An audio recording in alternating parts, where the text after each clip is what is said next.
Hai teman-teman, selamat datang di Revipreneur. Dan ini adalah episode 2 kita. Masih bersama saya Revi dan mungkin nanti masih ada Mas Tato yang akan menemani. Walaupun tentunya kita sama-sama berharap dia tidak datang ya. Kali ini kita akan membahas film yang lagi tren di... Halo Mas Revi dan teman-teman. Maaf ya, saya terlambat. Nah, kemana aja sih Mas Tato? Tuh cariin Mas Amin warteg sama Mas Paijo tukang bakso. Kayaknya mereka mau nagih utang deh Mas. Iya Mas, sebetulnya saya hilang tuh lagi ikutan game. Oh bener Mas. Iya Mas, bener. Kan lumayan Mas. Hadiahnya selain bisa untuk bayar utang, juga bisa buat saya hidup enak 7 turunan Mas. Oh, tapi nggak takut tewas Mas Tato? Nggak takut Mas Revi, kan saya boneka. Hidup aja enggak, gimana bisa mati? Oh iya ya, bener juga ya. Nah, buat teman-teman yang belum nonton dan nggak mau spoiler, tonton dulu aja ya. Tapi buat teman-teman yang lain, yuk kita kupas tuntas film ini. Karena film ini banyak memberikan pelajaran loh buat kita sebagai seller online. Yuk cus Mas, udah nggak sabar nih. Nah, pelajaran pertama yang bisa kita ambil adalah tentang motivasi. Para peserta di film Squid Game ini memiliki latar belakang motivasi yang berbeda-beda loh. Ada yang ingin membahagiakan ibunya, ada yang ingin membahagiakan anak istrinya, ada juga yang ingin membahagiakan anaknya yang ada di mantan istrinya. Nah, motivasi inilah yang membuat mereka terus berjuang untuk menyelesaikan permainan. Kita sebagai seller online juga harus memiliki motivasi, entah itu ingin membahagiakan orang tua, entah itu ingin membahagiakan anak istri, atau ingin berguna bagi masyarakat banyak, membuka lapangan pekerjaan, dan lain-lain. Jika kita stres, motivasi ini membuat kita tetap bertahan dan tidak mudah menyerah dalam menghadapi tantangan. Iya, bener Mas Revi. Kalau nggak ada motivasinya, kita bakal cepat nyerah ya Mas. Bener Mas Tato, motivasi itu penting banget loh. Nah, kalau motivasi sih, saya yakin saya berlipat ganda Mas Revi. Lebih dibanding orang-orang lain. Karena saya kan bertekad membahagiakan 3 gebetan saya Mas Revi. Ya, setera deh Mas Tato. Pelajaran kedua yang bisa kita ambil adalah tidak mudah panik. Di game pertama, Red Light Green Light, para peserta awalnya tidak tahu bahwa game ini adalah game hidup mati. Dimana jika boneka besar menengok ke belakang, ya, kayak gitu Mas, kira-kira Mas. Maka peserta yang terdeteksi gerakannya akan langsung ditembak dan mati. Iya Mas, mati. Permainan yang sebelumnya menyenangkan menjadi menegangkan. Akibatnya, sebagian peserta yang panik berlari ke arah pintu mereka masuk.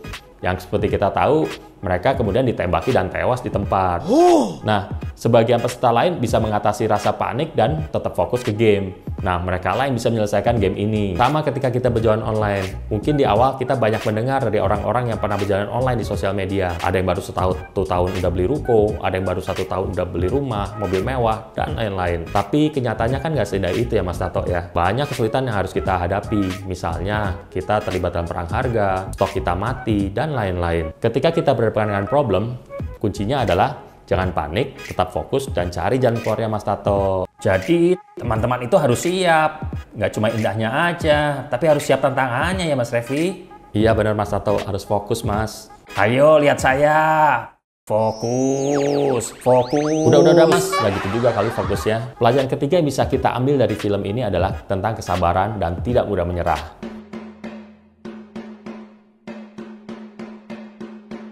Game kedua adalah game memotong gulali dengan menggunakan jarum. Kelihatannya susah.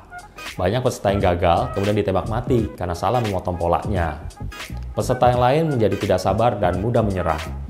Sampai pada akhirnya ada satu orang yang menemukan solusi yang tepat, yaitu dengan menjilati gulalinya sehingga gulalinya itu basah dan mudah dipotong oleh jarum. Masalah yang tadinya kelihatan susah sekali jadi mudah untuk dilakukan. Nah, kadang kita sebagai seller online, kadang-kadang kita juga menemukan kesulitan yang pada awalnya kita merasa susah untuk mengatasinya. Misalnya jika store kita salesnya rendah, maka kita harus menguraikan dulu apa sih yang jadi masalahnya, apakah trafficnya rendah atau convertnya jelek.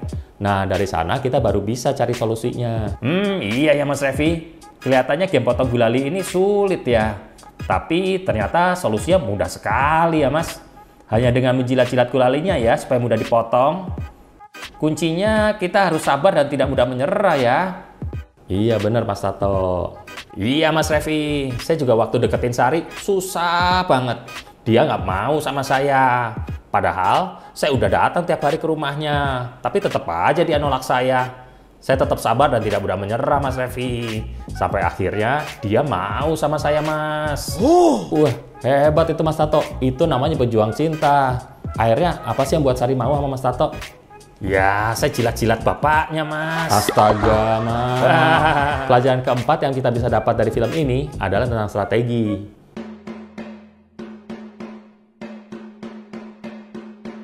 Di game ketiga adalah game tarik tambang, di mana satu tim terdiri dari 8 orang, jadi 8 lawan 8 ya Mas Tato. Nah, dari 8 orang yang ada di tim tokoh kita ini, 3 diantaranya adalah wanita dan 1 orang tua. Sementara 8 orang di tim lawan itu semuanya pria dewasa, Mas. Jadi secara hitung-hitungan tenaga tentunya tim lawan lebih unggul ya. Tapi yang terjadi adalah tim tokoh kita ini bisa memenangkan pertandingan. Kenapa?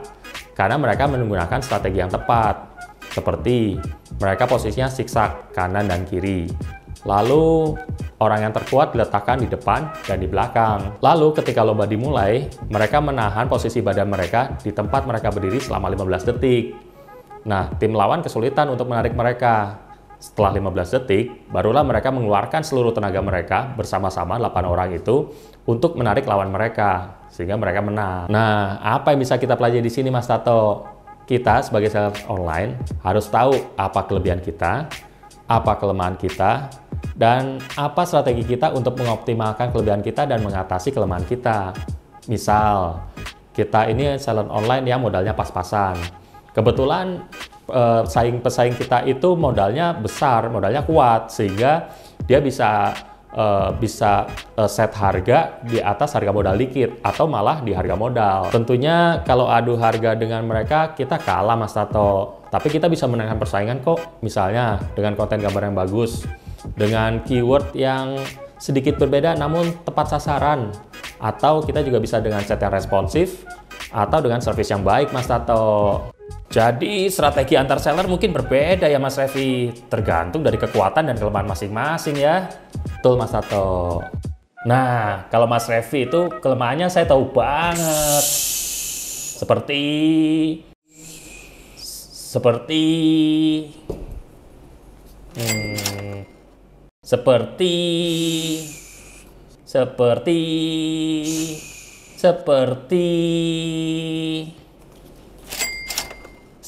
Sepertinya nggak ada loh teman-teman. Pelajaran kelima yang kita bisa dapat dari film Squid Game ini adalah jangan ada penyesalan.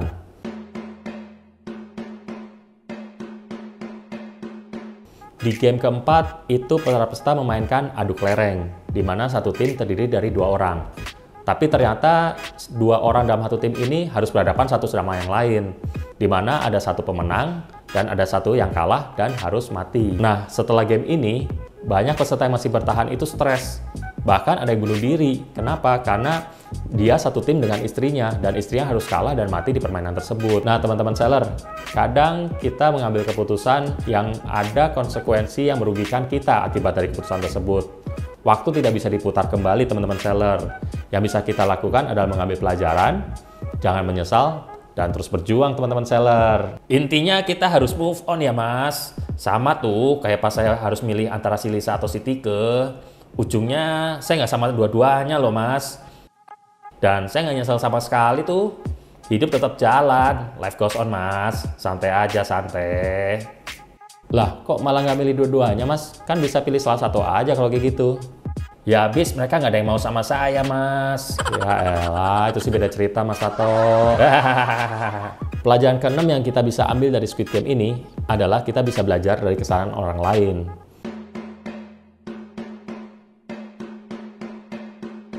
Game kelima itu melintasi kaca-kaca, di mana para peserta ditantang untuk berpindah tempat dari satu titik ke titik lain dengan melintasi kaca-kaca. Di setiap langkahnya, mereka harus memilih mana kaca yang bisa dilalui yang cukup tebal, mana kaca yang tidak bisa dilalui alias kaca yang mudah retak. Tentunya yang memiliki benefit adalah orang-orang yang mulai belakangan. Nah, ini untuk teman-teman seller yang baru mulai jualan nih. Jangan patah semangat ya, jangan berkecil hati merasa udah tertinggal. Teman-teman bisa lihat teman-teman seller lain yang udah mulai jualan duluan. Apa aja sih kendala mereka dan bagaimana mereka mengatasinya. Dengan demikian, resiko gagal justru bisa diminimalkan teman-teman. Bener juga ya Mas Revi. keuntungan teman-teman seller yang baru berjualan justru malah bisa belajar dari kesalahan orang lain. Nah, itu mas sebabnya. Pas ujian di sekolah dulu, saya juga belajar dari jawaban orang lain, mas. Itu sih nyontek, Mas Tato. Pelajaran ketujuh yang bisa kita ambil dari Squid Game ini adalah pentingnya grup atau komunitas yang positif. Para peserta di Squid Game ini masing-masing pada berkelompok loh, Mas. Tapi ada kelompoknya yang positif, di mana mereka saling menguatkan satu sama lain, saling mensupport satu sama lain. Tapi ada juga kelompok yang negatif, di mana mereka saling menjatuhkan satu sama lain. Tapi anyway, guna dari kelompok itu sebetulnya adalah saling menguatkan, saling support, dan saling memberi solusi jika ada masalah. Jadi lebih baik kan kita berkelompok ya dibanding sendirian. Nah, untuk teman-teman seller online, ada baiknya jika teman-teman join atau gabung ke komunitas yang sudah ada. Misalnya Lazada ada Last Club, Shopee ada Kampus Shopee, dan lain-lain. Iya, manusia kan makhluk sosial ya mas. Kalau ada masalah, ya lebih baik sharing dan dicari solusinya.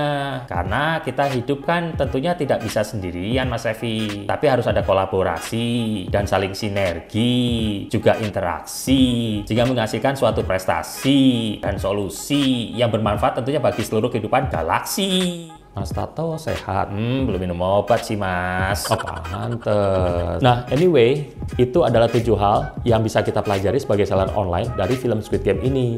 Mudah-mudahan teman-teman juga dapat pelajarannya ya. Iya teman-teman, mudah-mudahan suka ya sama konten ini.